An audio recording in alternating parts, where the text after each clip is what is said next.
এই চুল দেখবি স্বামী, স্বামী ছাড়া অন্য কেউ চুল দেখারই সুযোগ নাই। আর কতগুলো ফেরওয়ালা লাড়িয়ে ছেড়ে কিনতে পারে। এখন বলেন তো, মরার পরে মাথার কাপড় বাঁধলো, কিন্তু বাঁচা থাকতে ওই চুল বেচা খেলো, তাহলে কি হবে কোন তো? না না, বাঁচা থাকতেই মাথার চুল বেচা খেলো। মেয়েদের মাথার চুল শুধু একজন পুরুষ দেখতে পারবে, সেই পুরুষ হলো তার স্বামী। স্বামীর সামনে মাথায় কাপড় দেওয়া লাগবে না। আর স্বামী ছাড়া বাপ ভাই যারাই হোক, সবার সামনে মাথার কাপড় দেওয়া লাগবে। শুধু একজন ব্যক্তির জন্য মেয়েদের মাথার কাপড় দেওয়া লাগবে না, সেই ব্যক্তি হলো তার কি, কথা কয় না রে বারে, স্বামী রে। এই চুল দেখবি স্বামী, স্বামী ছাড়া অন্য কেউ চুল দেখারই সুযোগ নাই। আর কতগুলো ফেরওয়ালা লাড়িয়ে ছেড়ে কিনতে পারে। একেবারে মগজ থেকে বাড়ি করে দিছে, একদিকে ১ টাকা কাঁচা দিছে, এদিকে চুল দিছে, লাটতিছে লাটতিছে আর চুল দিচ্ছে। ভাবি, ভাবি এ সামান্য ভাবি, আর একটু নাই ভাবি। তখন বলতেছে ভাই আর তো নাই। মানে স্বামী খালি প্যারাশুট তেল কিনে দিচ্ছে, জুই তেল কিনে দিচ্ছে ওর চুল দেখার জন্য, আর ওই খালি সমানে। বাড়িতে গেছে যাই দেখি তো আর একটু নাই তো। কি করি, মুড়া চিরো নিলে বুঝলেন, মাথাত খালি একাধারে মারিয়ে কিছু তুলে আমি কই, ভাই দেখেন তো। তখন চুলালা লাড়াচাড়া করছে, ভাবি আরে একটু না হোক যাক, আজকে এই লিয়ে গেলাম ভাই। ভাবি আগামীবার যেন একটু বেশি হয়, বুঝতেছেন না? এখন আপনারা বলেন, যে মেয়ে মানুষের মাথার চুল একটা ফেরওয়ালা, একটা চুলওয়ালা লাড়িয়া চাড়িয়া কিনলো, ওর মাথা মরার পরে কাপড় দিয়ে লাভ হবে? কি কথা বলে? তাহলে যেই স্বামীর বউ চুল বেচা খাচ্ছে, হ্যাঁ আপনাদের খবর কি ভাই? একটা বউকে আল্লাহ কিছু বলবে না, একটা বউকে আল্লাহ কিছু বলবে না, সব বলবি স্বামী। রাসূল বলেছেন, আর দায়ুস লা ইয়াদখুলুল জান্নাহ, দায়ুস কোনোদিন জান্নাতে যাবে না। দায়ুস কে রে? এই তোর কি হলো রে? এই চারটা পোলা দিয়ে বাটা দিলে হয়। আমার মায়েরা শোনেন, মরার পরে খাটনি পর্যন্ত চাদর দিয়ে ঢাকে। কি জন্য মরার পরে ৫টা কাপড় আবার খাটনি চাদর দিয়ে ঢাকে? কারণ মরার পরে যদি এমন পর্দা হয়, তাহলে জীবিত অবস্থা পর্দা কেমন করা লাগবে, একটু মা বোনদের খেয়াল করা দরকার আছে না নাই? আমার মা এদের জন্য বলতেছি, মা সবাই আমরা মরে যাব, এখানে যত মানুষ আমরা আইছি, এখান থেকে বাড়ি যাওয়ার গ্যারান্টি কারু, আরো ধরে কোন কারু নাই। তাহলে আমরা কখন মরবো আমরা কেউ জানি না ভাই রে, কেউ জানি না। এখানে আমরা বসে আছি, আহারে এখান থেকে মরলি আমাদের দেহ কবরে যাবে। আপনারা বলেন তো, নেকির চাইতে পাপ যদি বেশি হয় তার ঠিকানা কি? আর যেইটা দিয়ে ওজন করবে আল্লাহ, তার নাম কি? মিজানের বাংলা কি? তো বাংলা করলে কি হয়? হাসিনার সময় আমরা মিজান করছি, কারণ দাঁড়িপাল্লা তখন হাইকোর্ট থেকে বাতিল করে দিয়েছিল, বুঝলেন? এই জন্য আমরা তখন মিজান মিজান করছি, মানে দাঁড়িপাল্লা করার পারিনি ভাই। কিন্তু ২৪ সালের ৫ই আগস্ট দেশ আবার নতুন করে স্বাধীন হলো, এখন আবার দাঁড়িপাল্লা বলতে কোনো সমস্যা আছে? তাহলে যেইটা দিয়ে আল্লাহ ওজন করবে তার নাম কি?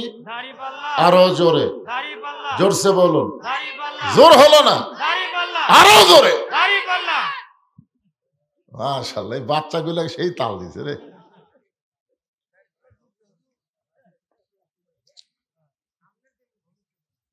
আল্লাহ কোরআনে বলেছেন, ওয়াল ওয়াজনা বিল কিসতি ওয়ালা তুখসিরুল মিজান। নেকির চাইতে পাপ বেশি হওয়ার কারণে আল্লাহ তাআলা ফতোয়া দিচ্ছেন, যা ফেরেশতারা এদেরকে ধাক্কায়া ধাক্কায়া জাহান্নামত নিয়ে যা। এই হাসা বেশি হাসা হবে না, বেশি হাসলে অসুবিধা। আপনারা বলেন তো, আমাদেরকে আল্লাহ যদি জাহান্নামে রায় দেয়, আমরা কি জাহান্নামে যাবার পারবো? যাবার চাবো? চাবো না তো। এই জন্য আল্লাহ বলেন, ওয়াসিকাল্লাযীনা কাফারু ইলা জাহান্নাম যুমারা।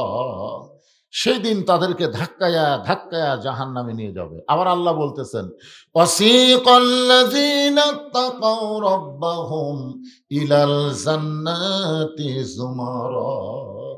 আবার সেদিন মুত্তাকি বান্দাদেরকে আল্লাহ ধাক্কায়া ধাক্কায়া জান্নাতে নিয়ে যাবে। এটা কেমন কথা? জাহান্নামে যাবার চাবে না, এই কারণে ধাক্কায় ধাক্কায় নিয়ে যাবে, এটা ঠিক আছে। কিন্তু জান্নাতে তো সবাই যাবার চাবে। এরপর আল্লাহ কেন বলতেছেন ধাক্কায়া ধাক্কায়া জান্নাতে নিয়ে যাবে? আপনার বলেন তো এর মধ্যে কারণ আছে না নাই? আছে। কারণ একটু পরে বলতেছি, তবে যেটা বলতেছি একটু খেয়াল করেন। যখন জাহান্নামের ফেরেশতা আমাদেরকে, মানে আমরা এখানে যারা বসে আছি আমাদেরকেই, আপনারা কি মনে করতেছেন যে আমল করতেছেন এই আমল দিয়ে সরাসরি জান্নাত যার পারবেন? না। দুই একজন কথা কয় না, তার মনে হয় পারবি সেরকম ভাব। এমন সময় আমাদের নবী নিদানে আখেরাতে তরাইতে পুলসে রাতে কান্ডারি হইয়া নবী পার করিবেন সেই তরণী। সবাই বলেন নবী মোর পরশমণি, নবী মোর সোনার খনি, নবী নাম ভাবে যেজন সেই তো দোজাহানের ধনী। নবী নাম ভাবে মানে কি? মহব্বত। খুব খেয়াল করেন। এমন সময় আল্লাহ নবী ওই গুনাহগার উম্মতের সামনে আমাদের সামনে দাঁড়িয়ে যাবেন। সুবহানাল্লাহ বলেন। সুবহানাল্লাহ। নবী যখন সামনে দাঁড়াবে ফেরেশতাদের কি সাহস হবে যে নবীকে সরায়া দিয়া তার উম্মতকে জাহান্নামে নিয়ে যাওয়া? এ সাহস কি হবে? না। তবে ফেরেশতারা অনুরোধ করে বলবেন, আপনি কে? হাসরের ময়দানে কেউ কারো নয়। এমন সময় একজন জাহান্নামীর সামনে আপনি হাত বাড়ায় দাঁড়িয়ে গেলেন, আপনি কে? আল্লাহ কোরআনে বলেছেন, ইয়া আইয়ুহান নাসু তাকু রাব্বাকুম ওয়াখশাউ ইয়াওমান লা ইয়াজি ওয়ালিদুন আন ওয়ালাদিহি ওয়ালা মাউলুদুন হুয়া জাযিন আন ওয়ালিদিহি শাইয়্যা। হাসরের ময়দানে মা তার সন্তানকে চিনবে না, পিতা তার পুত্রের পরিচয় দিবে না, সেদিন কেউ কাউরে চিনবে না। এটা কার কথা? আল্লাহর কথা। আল্লাহর কথা। তো আপনি কে? এই গুনাহগার উম্মতের সামনে এভাবে দাঁড়ায় গেলেন, আপনি সরে যান। আল্লাহ হুকুম করছে, আমরা তাকে ধাক্কায় ধাক্কায় জাহান্নামে নিয়ে যাচ্ছি। আল্লাহ নবী কোনো কথাই বলবেন না। এমন সময় আল্লাহ বলবেন, জিবরাইল। ফেরেশতারা জানে বিশ্ব নবী আছে, কিন্তু বিশ্ব নবীকে চেনে না। শুধু একজন ফেরেশতাই আমাদের নবীরে চেনে, তার নাম হলো জিবরাইল। ধরে কোন তার নাম কি? একজন ফেরেশতাই আমাদের নবীকে চিনে। এই চিনেছে কবে? এই মাসে, এই যে মাসে আপনারা ওয়াজ শুনতেছেন, এই মাসের ২৬ তারিখ দিবাগত রাত্রে লাইলাতুল মেরাজে একটা জায়গায় গিয়া নবী জুতা পায়ে আল্লাহর আরশের দিকে যাচ্ছেন। এমন সময় জিবরাইল বলতেছে, ওগো নবী, এই যে জমজমের কুহের পানিতে উযু করার সময় যে জুতা পরেছেন, এই জুতা পরে কি আপনি আল্লাহর আরশে যাবেন? এই কথাটুকুই শুধু জিবরাইল বলেছে। সঙ্গে সঙ্গে নবী বলতেছে, জিবরাইল ভাই, আল্লাহর সাথে দেখা করবার আসে আমার জুতার কথা মনেই নেই। সুবহানাল্লাহ। মানে আল্লাহর মহব্বতে নবী এমন পাগল হয়ে গেছে যে জুতা যে পাওয়াত আছে এটা কি নাই? মনেই নাই। নবী যখন আস্তে করে পায়ের জুতা খুলতে চায়, এমন সময় আল্লাহ বলে, নবী গো, জিবরাইল আপনারে চিনে না বলে আপনার জুতার কথা স্মরণ করে দেয়, কিন্তু আমি আল্লাহ আপনাকে চিনি। আমার আরশে আজিম দামি হতে পারে, আপনার জুতার পরশে ধন্য হয়ে যাবে। সুবহানাল্লাহ। এই জন্যই তো আমি বললাম, তোর পাহাড়ের ধুলি লাগিয়া মুসা নবীর সম্মান বেড়ে যায়, নূর নবীজির জুতার ধুলাই আল্লাহর আরশ ধন্য হয়। সেই দিনই জিবরাইল বুঝেছে, ওরে বাবা রে, যার জুতার পরশে আল্লাহর আরশ ধন্য হয়ে যায়, এটা কি নবী? সুবহানাল্লাহ কর না কেন? তা আল্লাহ বলে, জিবরাইল তুমি তো আমার দোস্তকে চেনো, যাও আমার দোস্তকে সালাম দিয়ে জানাও, তার এই উম্মতের নেকির চাইতে পাপ বেশি হওয়ার কারণে আমি আল্লাহ তাকে জাহান্নামে রায় দিছি। ফেরেশতা জিবরাইল সে নবীকে সালাম দিবেন, নবী সালামের উত্তর দিবেন না। আবার জিবরাইল সালাম দিবেন, সালামটা হলো এইরকম, আসসালামু আলাইকা ইয়া রাসূলুল্লাহ।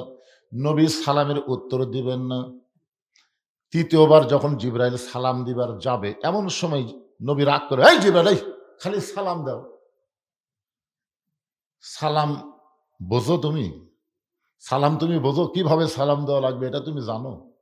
জিবরাইল বলে, ইয়া রাসূলুল্লাহ, দুনিয়াতে আপনাকে আমি ২৪,০০০ বার সালাম দিয়েছি। কতবার? 24,000 কোনোদিন তো আপনি ভুল ধরেন নাই। আপনার যারা এখানে মক্কা মদিনায় গেছেন, মদিনায় যারা গেছেন, মদিনায় যাওয়ার কোনো লোক আছে এখানে? আচ্ছা, মদিনায় যারা গেছেন, রাসূলের রওজার পাশে আপনার কি করে সালাম দিয়েছেন? আজকে আমাদের বাংলাদেশে অনেকে সালামও বোঝে না। আমরা যারা আগে বাংলাদেশে ছিলাম, কিন্তু 11 সালে যখন প্রথম মদিনাত গেলাম, ওইখানে যাইয়া সালাম দেওয়া লাগলো, আসসালামু আলাইকা ইয়া রাসূলুল্লাহ। কি ভাই আপনি গেছিলেন? আপনি গেছিলেন? কিভাবে সালাম দিতেন কোন? কারণ রাসূল বলেছেন আসসালামু কবলাল কালাম, কথাবার্তা বলার আগেই দেওয়া লাগবে সালাম। কোনো কথাই চলবে না, আগে কি দেওয়া লাগবে? সালাম দেওয়া লাগবে। তাহলে কেউ যদি বলে হুজুর আসসালামু আলাইকুম, সালাম হবে?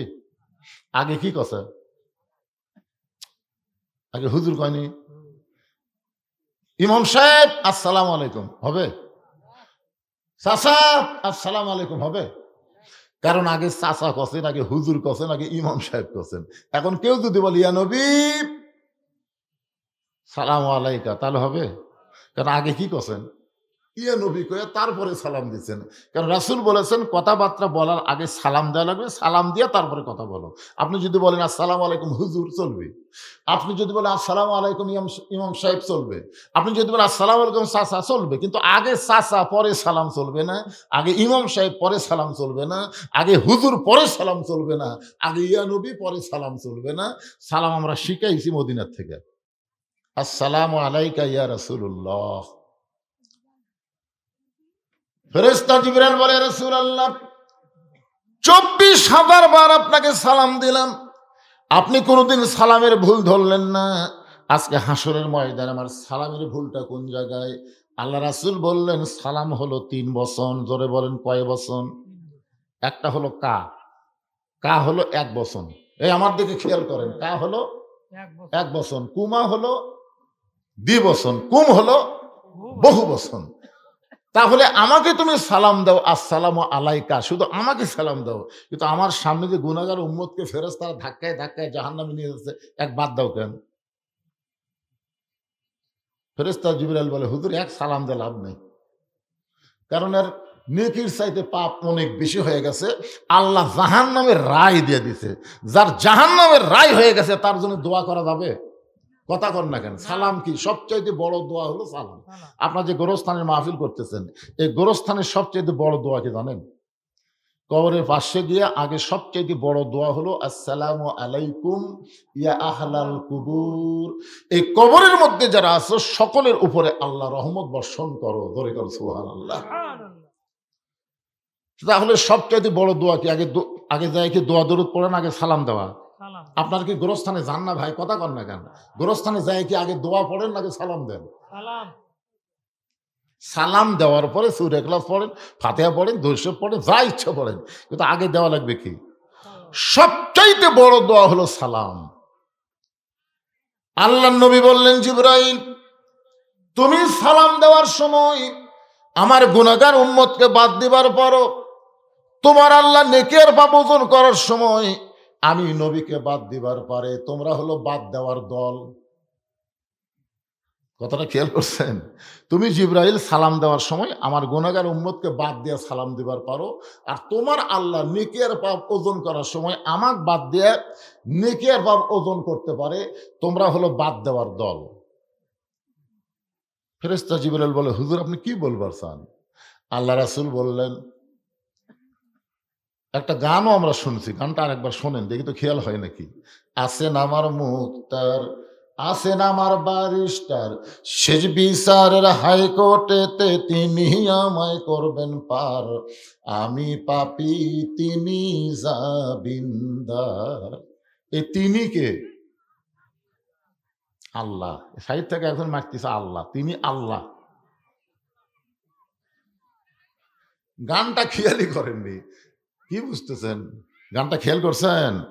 বিশ্বাস করেন আল্লাহ যখন হাকিম হয়ে আমাদেরকে আসামি বানায় বিচার শুরু করবেন, ওই সময় আমাদের নবী উকিল হয়ে ব্যারিস্টার হয়ে আল্লাহর কাছে আমাদের পক্ষে ওকালতি করে আমাদেরকে সুপারিশ করে জান্নাতে পৌঁছে দিবে।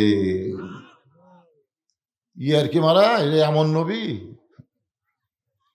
আল্লাহ নবী বললেন জিবরাইল তোমার আল্লাহ হাকিম হইয়া আমি উকিলকে বাদ দিয়ে আসামির বিচার করতে পারে, কিন্তু এই বিচার আমি মানি না। আমি আল্লাহর আদালতে আমার উম্মতের ব্যাপারে আমি আপিল করলাম। ধরে কোন সুবহানাল্লাহ। জাহান্নামের ফেরেশতারা ধাক্কায় ধাক্কায় নিয়ে যাচ্ছে জাহান্নামে।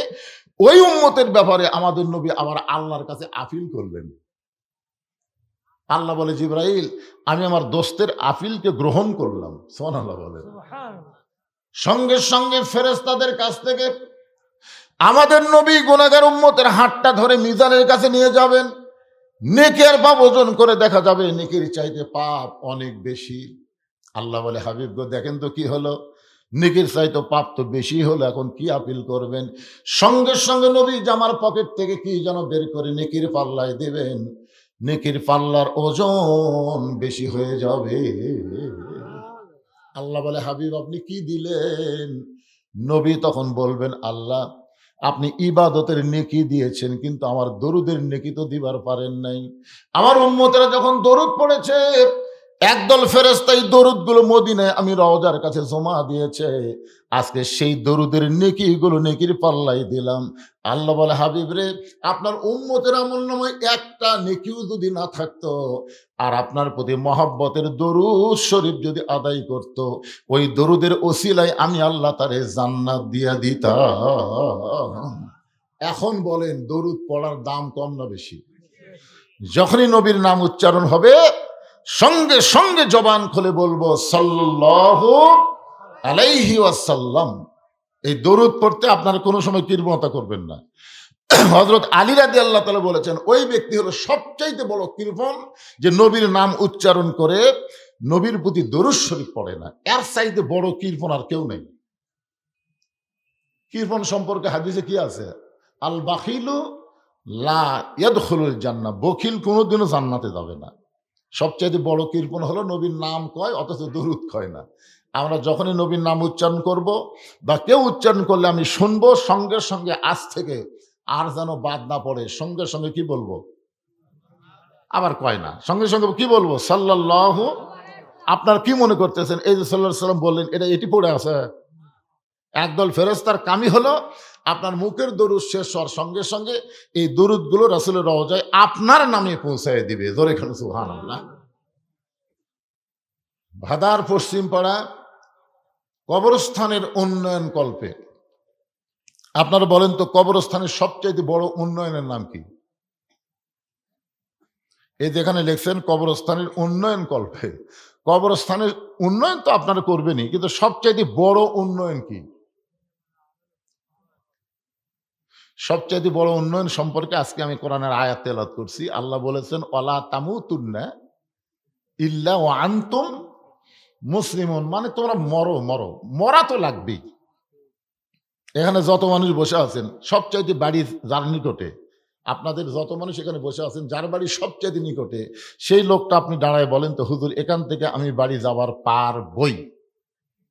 একটু সিনা টান করে বলেন তো দেখি, খাড়া হয়ে বলেন। তাহলে এখান থেকে সবচাইতে নিকটে বাড়ি যদি যাওয়ার ক্ষমতা আপনার না থাকে, তাহলে এত মোশান মারতেছেন কেন? মেলা ঘুরতেছেন, পোলা পাকাচ্ছেন, রাস্তায় ঘুরতেছেন। আরে, আপনার কি মনে করতেছেন আজকে যে দিন যাচ্ছে এই দিন আর ফিরে পাবেন? আপনার হায়াতের মধ্যে এই দিন আর আপনি পাবেন? আর পাবেন না। প্রত্যেক ধাপে ধাপে, প্রত্যেকটা নিঃশ্বাসে প্রশ্বাসে আমাদের হায়াত অতিক্রম করে আমরা মৃত্যুর দিকে অগ্রসর হচ্ছি। জোরে কোন কথা ঠিক কিনা? এই জন্য আল্লাহ বলেছেন, লা তামুতুন্না, মৃত্যুবরণ করো না, ইল্লা ওয়া আনতুম মুসলিমুন, যতক্ষণ মুসলমান না হবে। মুসলমান হয়ে মরাটাই হলো গোরস্থানের সবচাইতে বড় উন্নয়ন। জোরে কোন কথা ঠিক কিনা? মুসলমান হয়ে মরা লাগবে তো। আপনি কি মনে করতেছেন মুসলমান হয়ে যখন আপনি মরবেন, আপনাকে কবর দিল আর আপনি কবরের মধ্যে থাকলেন? আপনার দেহ থাকবে কবরে, কিন্তু আপনার ভিতরের পাখি, যে পাখিটা আছে, পাখির কোনো কবর হবে না। এই পাখির দুইটা জায়গা, ইমানদারের জন্য ইল্লিন আর বেঈমানদের জন্য হলো সিজ্জিন। তাহলে আমার সামনে এত শীতের মধ্যে যারা বসে আছেন, আপনারা কোথায় যাওয়ার নিয়ত করছেন? আবার কয় জান্নাতে। মরার পরই জান্নাত, এতই সোজা? মরার পরে ইল্লিন না হয় সিজ্জিন, দেহ যাবি না, দেহ যাবে কবরে। আর ভিতরের পাখি, আমার সোনার ময়না পাখি, কোন দেশেতে উইরা গেলা রে, দিয়া মোরে ফাঁকি রে আমার সোনার ময়না পাখি। এরকম পাখির গান আপনারা শোনেননি? এই পাখি দিয়ে কি বুঝাচ্ছে? আমার হীরামন পাখি, আমার প্রাণ প্রাণ পাখি, তোরে কোথায় রাখি পাখি রে, সবই মিশে আর ফাঁকি। কোন বনেরই পাখি তুমি, আইলা রে কোন বনে, আবার কোন বনেতে যাইতে হবে পড়ছে নাকি মনে। আমরা কোথায় ছিলাম, কোথায় আসলাম, আবার কোথায় যাব, প্রত্যেকটা ধাপে ধাপে মনে করার দরকার আছে না নাই? না মনে করছেন আইসেন ঠিক আর যাবেন না, এরকম ধান্দা করছেন নাকি? ৩ তলা ৪ তলা ৫ তলা বাড়ি বেনে বারবার খালি উপর দিকে তাকায়, বারবার খালি উপর দিকে তাকায়। কি দেখো ভাইজান? বলে হুজুর রড বাইর করে থুজি হুজুর, আর একতলা কর্ম। খালি উপর দিকে তাকায়, ওই নিচের দিকে একবারও তাকায় না। আপনার বলেন তো আমরা কি উপরে থাকার জন্য আইছি না নিচে যাওয়ার জন্য? তো কবরস্থানে উন্নয়ন বলতে কি বুঝতেছে? নিচে যাব ঠিকই, কিন্তু সাইজ হয়ে যাব। ধরে কোন কি হয়ে যাব? সাইজ হয়ে যাবো ইনশাল্লাহ। একটু মনোযোগ দিয়ে কথাগুলো শুনবেন, তাহলে আল্লাহ তো মৃত্যু দিবেই রে ভাই। যতই চেষ্টা করি বাঁচার কোনো উপায় নেই। কি মনে করতেছেন খালেদা জিয়ার জন্য কম চেষ্টা করছে? খালেদা জিয়ার জন্য হায় হায়, একেবারে এভারগ্রিন হাসপাতালে যা যা দরকার বিদেশি ডাক্তার এনেও যখন হচ্ছে না, তখন বলতেছে দোয়া করেন। কি করেন? দোয়া করেন। তো দোয়া কার কাছে? তাহলে জীবন দেওয়ার মালিককে। মালিককে। হ্যাঁ, তাহলে মরাটাও বিশ্বাস করা লাগবে, খালি বাঁচাটাই বিশ্বাস করবেন। ইমানের সাথে তার মৃত্যু হোক, এই দোয়াটাই হলো সবচাইতে দামি দোয়া। জোরে কোন কথা ঠিক কিনা? যাওয়া লাগবেই, খামাকা বেঁচে থাকা লাভ কি? বরং ইমানের সাথে যাওয়াটাই উত্তম। এই জন্য সবাই একটু মনোযোগ দিয়ে শুনবেন। কবরস্থানের উন্নতি কল্পে আজকের এই জান্নাতের বাগানে, আজকের এই মাহফিলের সম্মানিত সভাপতি আলহাজ মোহাম্মদ হানিফ উদ্দিন, তাই না? উনি নাই মনে হয়, কে ছিল? আচ্ছা, তো হাজি সাহেব তো এটি বসে আছেন। মাশাআল্লাহ। আজকের এই মাহফিলের সম্মানিত সহসভাপতি কয়েকজন সভাপতি এবং সহসভাপতিদেরকে অন্তরে অন্তঃস্থল থেকে আমি শুভেচ্ছা জ্ঞাপন করছি। আজকের এই মাহফিলের সম্মানিত প্রধান অতিথি আলহাজ কাজী মৌলানা মোহাম্মদ রকুনুজ্জামান। গতবার আমার ভাইকে আমি দেখছি, এবারও দেখলাম। কি ঘুম ধরতেছে নাকি? ঘুম পড়া চলবে না, এটি বসতে হবে। আচ্ছা আচ্ছা। আজকের এই মাহফিলের সম্মানিত বিশেষ অতিথিবৃন্দ, সম্মানিত সুধীজন, আজকের এই মাহফিলের সম্মানিত ওলামাই কেরাম, সম্মানিত বক্তাগণ, আমার সামনে যারা বসে আছেন খুব কষ্ট করে আরামের বাড়ি আরামের ঘুমকে বাদ দিয়া কোরআন হাদিসের মহাব্বত কলিজার মধ্যে নিয়ে আজকের এই জান্নাতের বাগানে আমার সামনে যারা বসে আছেন, যাদেরকে আল্লাহ তাআলা কবুল করেছেন, সুবহানাল্লাহ বলেন। একটা কথা মনে রাখবেন যে আপনি নিজের ইচ্ছায় কিন্তু এখানে আসতে পারেন নাই। আল্লাহ যদি না চাইতো আমরা এখানে আসতে পারতাম? কত মানুষই তো আপনাদের ভাদার গ্রামে আছে, সবাইকে আসতে পারছে? একমাত্র আল্লাহ যাদেরকে পছন্দ করেছে, কেবলমাত্র তারাই আমার সামনে বসে আছেন। আমি আমার অন্তরের অন্তঃস্থল থেকে আপনাদের সবাইকে শুভেচ্ছা জ্ঞাপন করছি। সম্মানিত মা বোনেরা, পর্দার অন্তরালে বসে বসে যারা আলোচনা শুনতেছেন, তাদেরকে শ্রদ্ধা জ্ঞাপন করে দীর্ঘ 1 বছর পরে আমি জানতে চাচ্ছি আপনারা সকলে কেমন আছেন? আলহামদুলিল্লাহ রব্বিল আলামিন। যে আল্লাহ শারীরিক সুস্থতা, মানসিক প্রশান্তি দান করে আজকের এই জান্নাতের বাগানে আমাদের কবুল করলেন, আমরা সে আল্লাহর উপর খুশি না বেজার? তাহলে জবান খুলে সমস্বরে সকলে বলবো রব্বানা লাকাল হামদ হামদান কাসীরান তাইয়িবান মুবারাকান ফিহি। আমরা এমন একজন আল্লাহ পাইছি ভাই, যে আল্লাহ পাওয়া হলো ভাগ্যের ব্যাপার। ধরে কর সুবহানাল্লাহ। কত মানুষ দুনিয়াতে বসবাস করে, কেউ ভগবান পাশে, কেউ গড কয়, কেউ ঈশ্বর কয়, কে কি কয় তা ঠিক নাই। আবার আমাদের মুসলমানের মধ্যে কিছু লোক আছে, ওরা আবার অহংকার করে আল্লাহ না কয়, কয় উপরওয়ালা। এরকম কিছু আছে না নাই? সেদিন দেখলাম বাংলাদেশের একটা বড় একজন নেতা ভাষণ দেওয়ার বলতেছে উপরওয়ালার ইচ্ছায় আমরা ভালোই আছি। আচ্ছা, উপরওয়ালা এটা কে?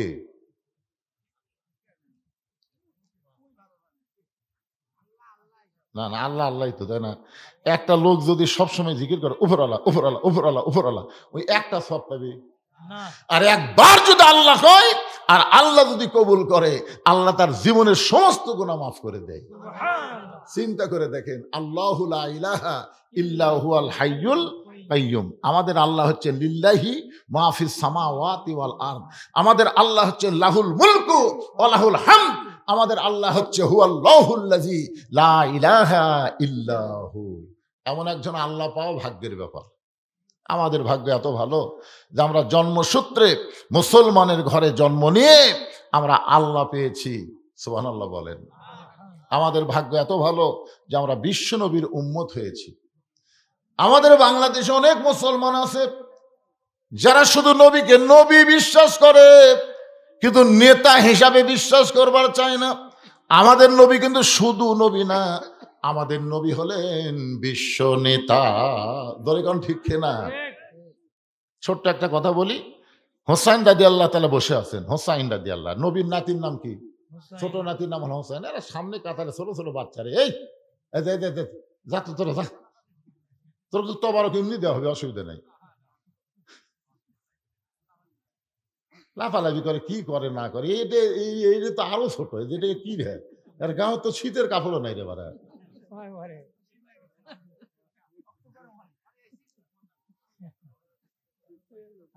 না আলহামদুলিল্লাহ না, শোনেন শোনেন, ছোট ছোট বাচ্চারা আসলে মাহফিলে আসা, এটা একটা আল্লাহর রহমত। সুবহানাল্লাহ সুবহানাল্লাহ বলেন। সুবহানাল্লাহ কারণ এদের মা ভালো পারে, এদের আসলে খোঁজরা দেখেন, এদের মা ভালো, ভালো মায়ের সন্তান হওয়ার কারণে ভালো জায়গায় সামনে কাতারে এরা চান্স পাচ্ছে। সুবহানাল্লাহ আর যাকে মাও খারাপ, এরা মেলার মধ্যে ঘুরতেছে। যাই দেখেন, একটা ছেলে যে ঘুরতেছে, এ কেন ঘুরতেছে, ওর মাও জিজ্ঞেস করেন। ওর ঘোরার কারণ হলো, উনি যখন মায়ের পেটে আসছিল তখন মাও পেটক দিয়ে গোটা পাড়ায় ঘুরেছে, ওই পেটের মধ্যেই ঘোরনি বেরাম পাচ্ছে। কথা বুঝলেন না? এই জন্যই তো দুনিয়াতে এসে ভালো জায়গাতেই থাকতে পারে না, খালি ঘোরে খালি ঘোরে। এই যে কতগুলো ছেলে দেখলাম পিছনে আসলো, কিছুক্ষণ বক্তার দিকে তাকে থেকে চলে গেল, কিন্তু এরা যায়নি বারে, এরা বসে আছে। থাক বাবা থাক, শোনেক বানা শোনেক, দোয়া করবো আল্লাহ যেন তোদেরকে হক্কানি কবুল করে। ধরে কর আমিন। তো যেই কথা বলতেছিলাম একটু মনোযোগ দিয়ে শুনবেন। আয়াতটা আর একবার আপনাদেরকে বলি, ইয়া আইয়ুহাল্লাযীনা আমানুত্তাকুল্লাহা হাক্কা তুকাতিহি ওয়া লা তামুতুন্না ইল্লা ওয়া আনতুম মুসলিমুন। আল্লাহু আকবার আল্লাহু আকবার কবার সালে সবাই পারবি তাই। আমি 11 সালে প্রথম যখন হজ করবার গেলাম, বুঝলেন, আমার এক সাথী ছিল, ওই জামরাইদার শয়তানক পাথর মারার সময় এক ঠ্যাঙের উপর ভর দিয়ে মারে। আচ্ছা আমরা দুই ঠ্যাঙের উপর দিয়ে মারি পাথর, আর ওই এক ঠ্যাঙের উপর তুলে সেই ধরে মারে, বুঝলেন, পাথর লাগে আবার উষ্ঠে আসে। হ্যাঁ, হ্যাঁ। আমি করলাম, কে রে ভাই, শত শত হাজি সাহেব পাথর মারতেছে, কিন্তু তোর লাগা তো এরকম করে কেউ মারে না, কারণ কি? তাই হুজুর বুঝতেছেন না, শয়তান মারলি তো কলজে শান্তি পায়। আমি বললাম, তাহলে আমি একটা কথা বলি। কি কথা? আমি বললাম, ভাই তুমি নাকি হজ করতে আসার আগে রেজিস্ট্রি অফিসে গেছিলে। আমাকে, হুজুর আপনি কেমনে জানলেন? আমি বললাম, তুই আমার বাড়ির পাশে, আমি শুনছি তো। আমি এটাও শুনলাম তুমি 18 বিঘা জমি ছেলেক দিছে আর মেয়েক দিছে মাত্র 1 বিঘা। হুজুর এইটা আপনি কি করে জানলেন? আমি বললাম, পাগলা, ওটি পাথর নামেরা তোক মার। কারণ ওই শয়তানের চাইতে তুই হলো বড় শয়তান, যে আল্লাহর কোরআনের ফারাজকে অস্বীকার করে নিজের ইচ্ছা মতো বন্টন করে, সে কোনোদিন ইনসান হতে পারে না, সে মানবরূপী বড় শয়তান। ধরে কোন কথা ঠিক না? তো মানবরূপী যারা বড় শয়তান, তারা আল্লাহ আকবার বলবার পারবে না ভাই। কারণ আল্লাহ আকবার বললে শয়তান থাকে না, শয়তান দৌড় দেয়। কিন্তু যার মধ্যেই শয়তান বসে আছে, তার জবান দিয়ে আল্লাহ আকবার বের হবি না। ঠিক আমাদের বাংলাদেশে বহু বড় বড় দল দাবি করে, আমাদের দল সবচেয়ে বড়, ওই দলের মধ্যে কিন্তু আল্লাহ আকবার নাই। দেখছেন, না বহু স্লোগান আছে আল্লাহ আকবার নাই। কারণ কি? যেই দলে আল্লাহ আকবার থাকবে না, ওই দলই হলো শয়তানের দল। ধরে বলেন, কারো দল কথা কন না কেন? ঠিক কোনটা আল্লাহর দল, কোনটা শয়তানের দল, এটা আবার চিনার লাগে। যেই দলের মিছিলে দেখবেন আল্লাহ আকবার নাই, বুঝবেন ওই পুরা দলই শয়তান। ঠিক আর যেই দল ছোট হোক, কিন্তু যদি আল্লাহু আকবার তাকবীর দিয়ে মিছিল শুরু করে, তাহলে বুঝবেন এরাই হচ্ছে আল্লাহর দল। ঠিক। তো আপনারা কোন দলত আছেন? আল্লাহর দলে। তো একটা সাটানা তাকবীর দেওয়া লাগবে, বুঝলেন? নারায়ে তাকবীর। আল্লাহু আকবার। নারায়ে তাকবীর। আল্লাহু আকবার। নারায়ে তাকবীর। আল্লাহু আকবার। আল কোরআনের আলো সংসদে জালো। আল হাদিসের আলো সংসদে জালো। নারায়ে তাকবীর। আল্লাহু আকবার। মোটামুটি একটু কি মনে হচ্ছে? ঘড়ির দিকে তাকিয়ে দেখেন রাত 10:30 পার হয়ে গেছে, কিন্তু এই তাকবীর দেওয়ার কারণে আপনাদের চেহারা মনে হয় কেবল রাত 8টা বাজতেছে। ঠিক। শীতও কমে যাবে, ক্লান্তিও চলে যাবে। তাকবীরে এমন স্পেশাল একটা পাওয়ার আছে, আশেপাশে শয়তান থাকলে ওরাও পালায়ে যাবে। সুবহানাল্লাহ কোন না কেন? তো এখন হোসেন রাদিয়াল্লাহু নবীর ছোট নাতি বসে আছে, আপনারা যেরকম বসে আছেন এরকম বসে আছে। ইতিমধ্যে ইয়াজিদের কিছু লোক, কার লোক? ইয়াজিদের কিছু লোক এসে হোসেন রাদিয়াল্লাহকে বলতেছে যে আপনার নানা হচ্ছে বিশ্ব নবী। কথাটা খেয়াল করবেন। আপনার বাবা হচ্ছে বিশ্ব আলেম, আপনার মা হচ্ছে খাতুনে জান্নাত। এমন একটা ঘর থেকে, এমন একটা বংশ থেকে আপনার জন্ম হয়েছে, আপনি খালি বসে থাকবেন, যা চাবেন তাই পাবেন। কথাটা কি খেয়াল করেন আপনারা? করছেন যে আপনার বাবা নানা হলো বিশ্ব নবী, আপনার বাবা হলো বিশ্ব আলেম, আপনার মা হলো খাতুনে জান্নাত। আপনাকে দৌড়াদৌড়ি করা লাগবে কেন? খালি ঘরের মধ্যে বসে থাকবেন। আপনি কি চান? পীরের বেটা পীর নাকি কন? হ্যাঁ। আপনি চান কি? যা চাবেন তাই পাবেন। এমন কথা শোনার পরে হোসেন রাদিয়াল্লাহু দাঁড়িয়ে গেলেন। ইয়াজিদের লোকেরা বললেন বসে থাকলেই পাবেন। আর হোসেন রাদিয়াল্লাহু বসে না থেকে দাঁড়িয়ে বললেন, রে ইয়াজিদের সামসারা, তোমরা যদি আল্লাহর বান্দা হইতে তাহলে আমার নানাকে শুধু বিশ্ব নবী বলতা না, আমার নানা হলো বিশ্ব নেতা। সুবহানাল্লাহ। তোমরা একটা বলতেছ বিশ্ব নবী, কও তো বিশ্ব নেতাকে? হ্যাঁ, আজকে বাংলাদেশে কিছু মুসলমান এরকম আছে, নবীর প্রতি দরুদ পড়ে, নবীর সালাম করে মিলাদের ভিতরে, কিন্তু নবীর সমাজ গড়ার কাজে অনেকের দ্বন্দ্ব মনে বাজে। ওয়াজ করতে গেলে হুজুর রাজনীতি দান করেন না, রাজনীতি দান করেন না। আরে পাগলা, আমি হলাম পানশা হুজুর, সবচাইতে বড় হুজুর। হিজরত করার পরে মদিনায় 10 বছর রাষ্ট্র পরিচালনা করেছে। ধরে কোন কথা কন না কেন? তাহলে আমাদের নবী রাজনীতি করেনি? নবীর নেতৃত্বে 27টা যুদ্ধ হয়েছে। নবী নিজে সেনাপতি হয়ে বাতিলের বিরুদ্ধে 27টা যুদ্ধ করছে। সুবহানাল্লাহ। আপনি কি মনে করেন আমাকে নবী খালি নামাজই পড়ছে? হ্যাঁ, চিন্তা করেন। এখন সেই নবীর জীবনী থেকে যদি ওয়াজ করি খালি বিশ্বনবী বিশ্বনবী, কিন্তু নেতার কথা কইলাম না, তাহলে কি ইসলাম পূর্ণাঙ্গ হলো? না। হোসেন রাদিয়া বলেন, রে জিদের সামসারা, আমার বাবা শুধু বিশ্ব আলেম না, আমার বাবা হলো বিশ্ব বীর। ধরে কোন সুবহানাল্লাহ। এই যে লোকেরা কি বলছে, তোমার বাবা হলো বিশ্ব আলেম। হোসেন বলতেছে আমার বাবা শুধু বিশ্ব আলেম না, আমার বাবা হলো বিশ্ব বীর। আপনারা বলেন তো, হযরত আলী কি শুধু বড় আলেম ছিল না বড় বীরও ছিল? বড় বীর। আল্লামা সাইদি হুজুর শুধু বড় আলেম না, বড় বীর হওয়ার কারণেই হাসিনা থেকে অন্যায়ভাবে জেলখানা বন্দি করে রাখছে। জোরে কোন কথা ঠিক কি না? খালি যদি বড় আলেম হতো, কত বড় আলেম আছে বাংলাদেশও, একটাকে ধরে না। তার মানে কি? কুল জাল হক ওয়া যাহাকাল বাতিল ইন্নাল বাতিলা কানা যাহুকা। হোসেন বলতেছে আমার মা শুধু খাতুনে জান্নাত নয়, আমার মা হলো ফাতেমাতুজ জোহরা। তোমরা একটা বলো, একটা বাদ দাও। আমার নানাকে বিশ্ব নবী বলো, কিন্তু বিশ্ব নেতা বাদ দাও।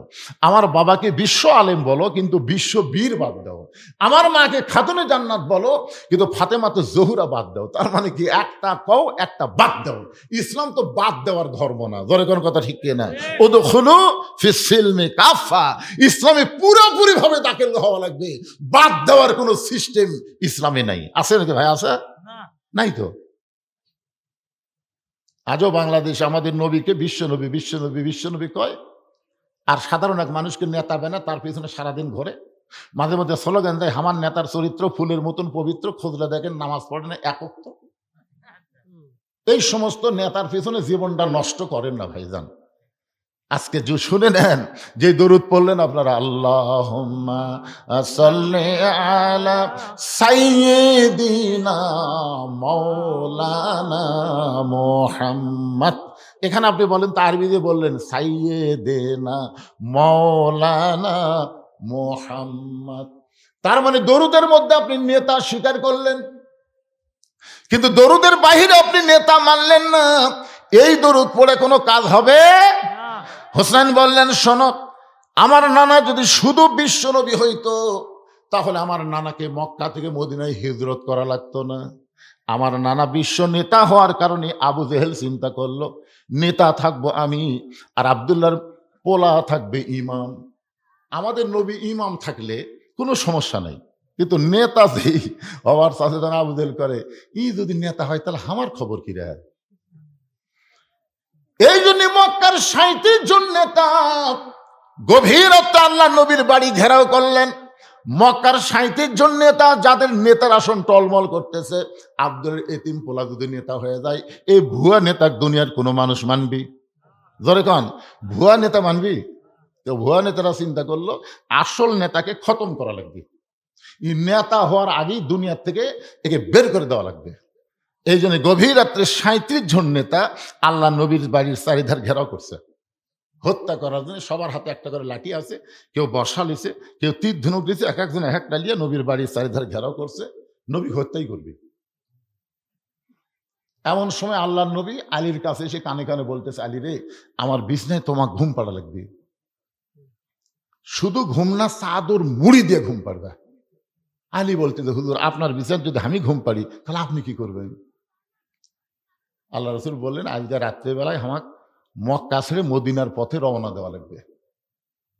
আলী বলতেছে, হুজুর আমি জানলা দিয়ে তাকে দেখলাম অনেকগুলো নেতা লাঠি সোটা নিয়ে দাঁড়িয়ে আছে,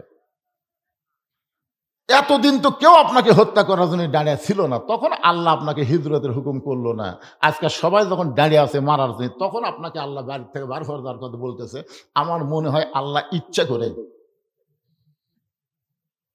এইগুলো সব আল্লাহ ইচ্ছা করে আপনাকে মার খাওয়ার জন্য করতেছে।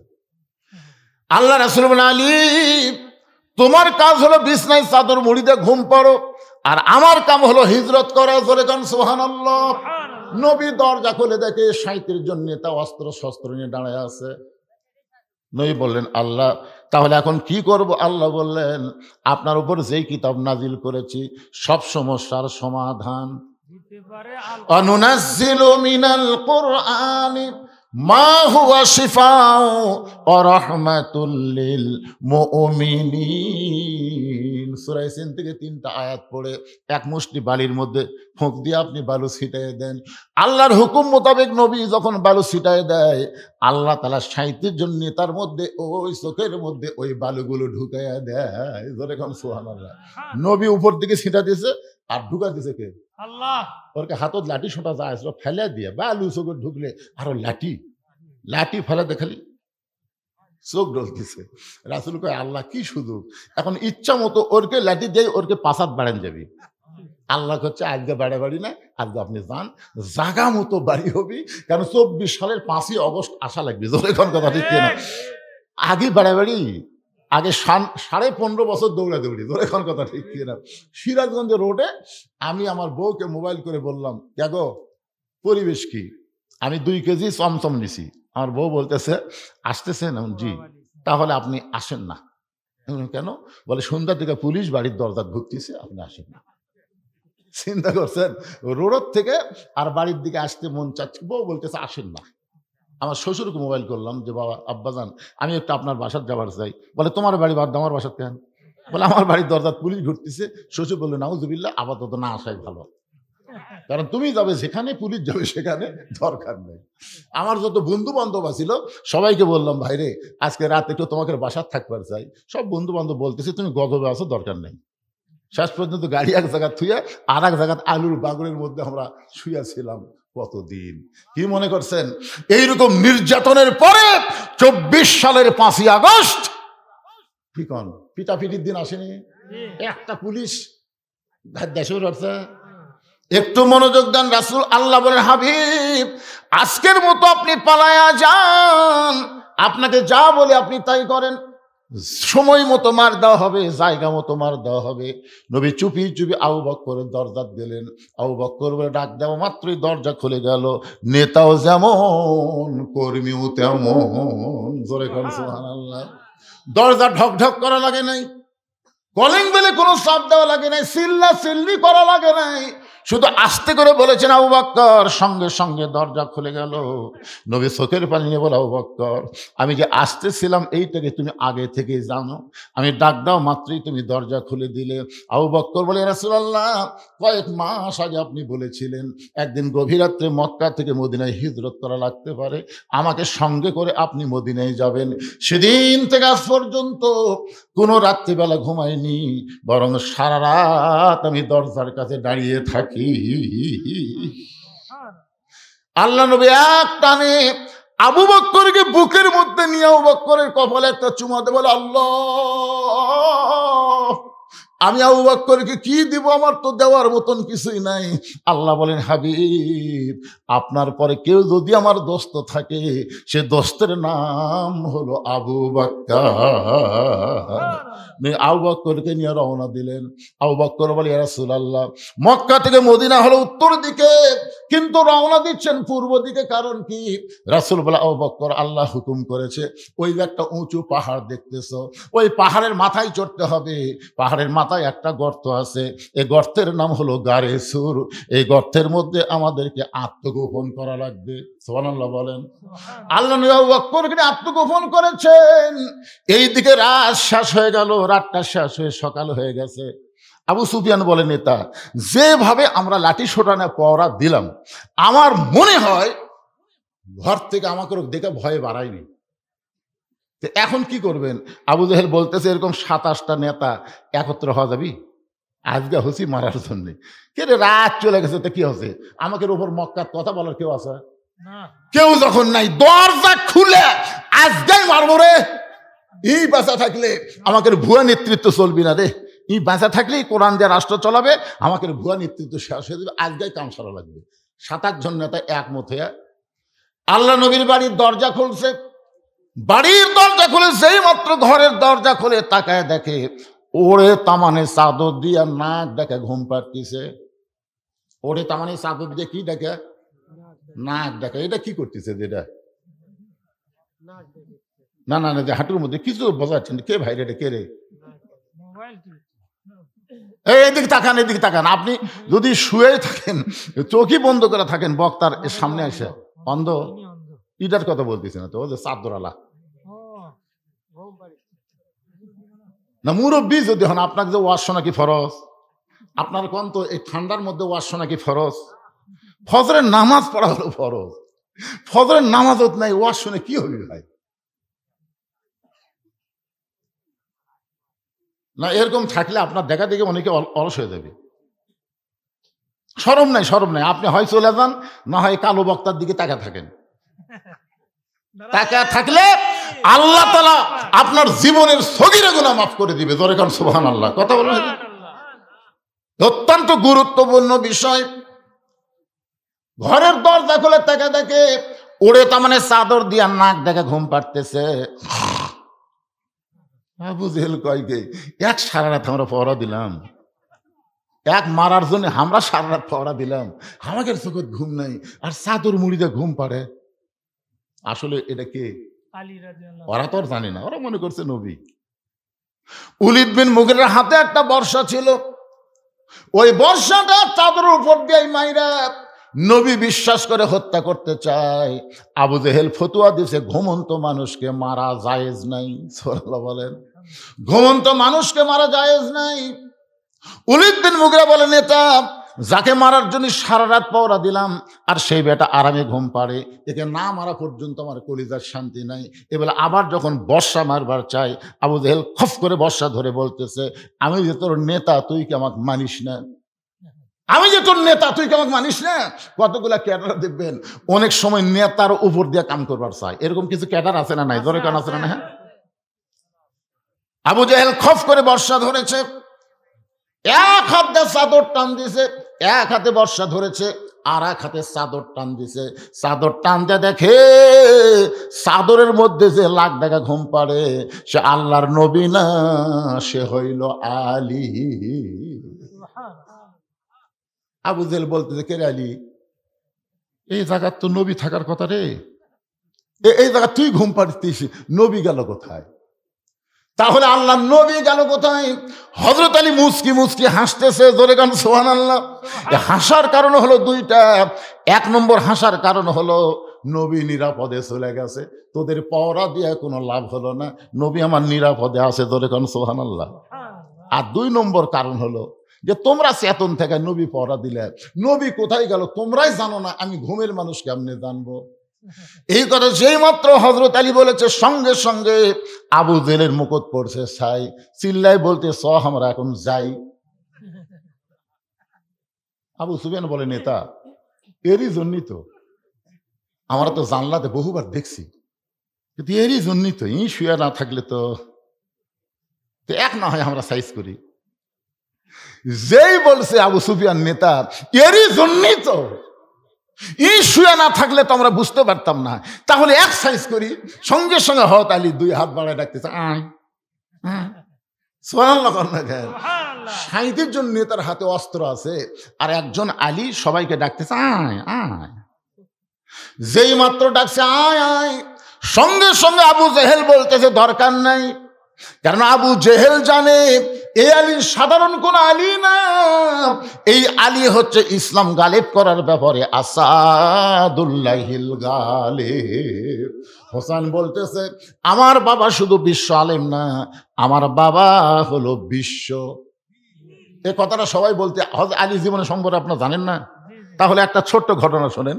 তিহিমা প্রান্তরে নবী যখন সাহাবীদের নিয়ে আলোচনা করতেছে, এমন সময় নবীর চোখ দিয়ে দর দর করে পানি পড়তেছে। তো ওসমান গনি বলে, ইয়া রাসূলুল্লাহ এত সুন্দর আলোচনা করেন হুজুর, কিন্তু আপনার চোখ দিয়ে পানি পড়ে কেন?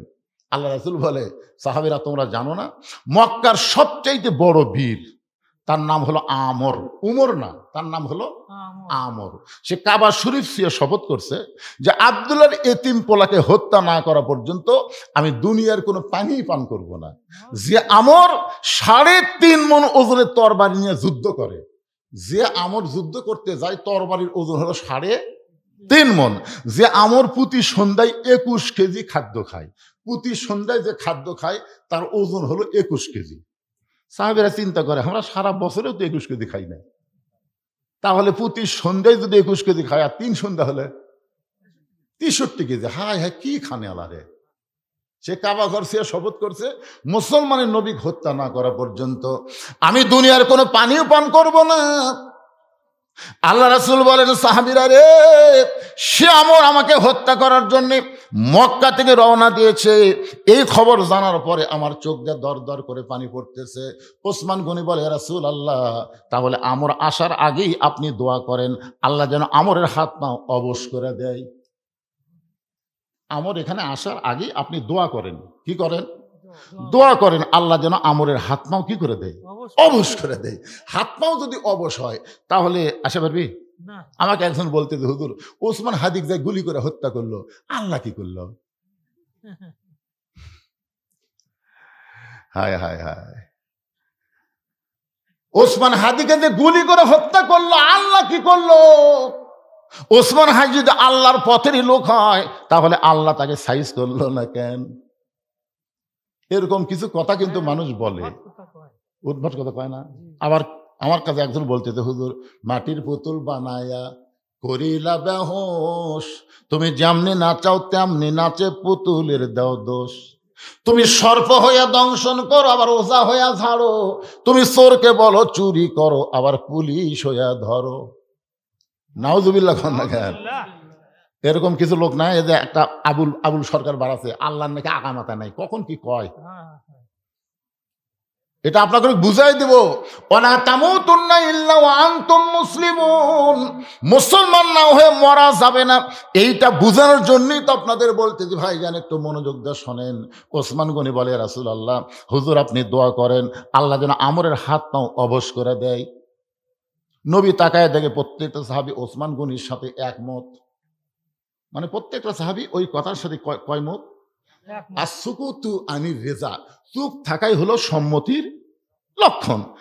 তো নবী কি করছেন? দুই হাত তুলে আল্লাহকে বলতেছে, আল্লাহ আল্লাহ যে আমর আমাকে হত্যা করার জন্য কাবা ঘর সে শপথ করছে, আল্লাহ সেই আমরের হাত পা, এই হাত পা কয়াই নবী আর কথা কয় না।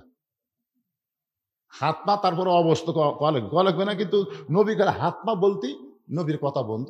ইতিমধ্যে জিবরাইল এসে নবীকে বলতেছে, ইয়া আইয়ুহান নাবিয়্যু হারজিল মুমিনিনা আলাল কিতাল। ওগো নবী, যারা আপনার ওয়াজ শুনতেছে, যারা আপনার ওয়াজ শুনতেছে তাদেরকে আপনি সৈন্য হিসাবে গড়ে তোলেন, তাদেরকে আপনি সৈন্য হিসাবে গড়ে তোলেন। যে কোনো সময় মক্কার কাফেরেরা মদিনাকে আক্রমণ করতে পারে, আপনি দোয়া দিয়ে দরুদ দিয়ে মদিনা রক্ষা করতে পারবেন না। মদিনা রক্ষা করতে গেলে কাফের বেঈমানদের বিরুদ্ধে অস্ত্র ধরা লাগবে। জোরে কোন কি ধরা লাগবে? খালি এই দুই হাত না, এই দুই হাতত লাঠি দেওয়া লাগবে। খালি দোয়া দিয়ে কাম সারবেন। মুয়াজ্জিন বলতে যে হুজুর যে হারে গ্রামে চুরি শুরু আছে, একটু দোয়া করেন তো আল্লাহ চোরের হাত থেকে যেন ভাদারকে বাঁচায়। এখন ইমাম সাহেব বলতেছে এশার নামাজের পরে সবাই বসবেন, ভাই কেউ যাবেন না। সবাই বসেছে, বলে 3 বার সূরা ইখলাস পড়েন, 11 বার দরুদ শরীফ পড়েন, 7 বার আস্তাগফিরুল্লাহ পড়েন। পড়ার পরে 2 হাত তুলে বলতেছে সবাই আল্লাহর কাছে কাঁদবেন, ভাই আল্লাহ আল্লাহ চোরের হাত থেকে ভাদারকে তুমি হেফাজত করো, আল্লাহ আল্লাহ আর যেন এই গ্রামে চুরি না হয়, আল্লাহ চোরের হাত থেকে হেফাজত করো। ইমাম যখন কান্দে কান্দে দোয়া করতেছে, চোর জানলার ওই পার থেকে বলতেছে আমিন আমিন। আচ্ছা চোর আমিন আমিন করার কারণ কি জানেন? যে তোরা দোয়া করে ঘুমায় আর আমি চুরি করি।